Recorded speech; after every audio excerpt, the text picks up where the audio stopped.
जय जगन्नाथ दर्शक बंधु एआरएस न्यूज को मु समस्त को स्वागत करुच्ची। आज ब्रेकिंग न्यूज हु हु होई बढ़ुची सुना दर।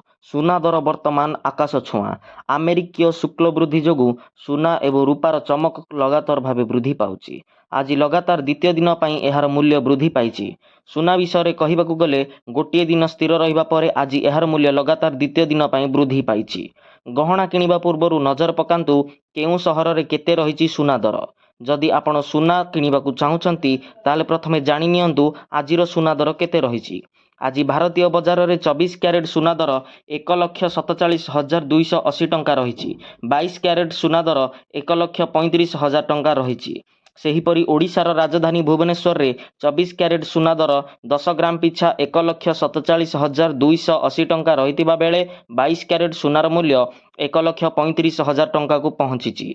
अन्यपटे मुंबई में 24 क्यारेट मूल्य 1,47,280 टंका रही बेले 22 क्यारेट मूल्य 1,35,000 टंका रही। नुआ दिल्ली में 24 क्यारेट 1,47,430 टंका रही बेले 22 क्यारेट मूल्य 1,35,150 टंका रही। दक्षिण भारत प्रमुख सहर चेन्नई 24 क्यारेट मूल्य 1,48,480 टंका थिबा बेले 22 क्यारेट मूल्य 1,36,100 टंका रही।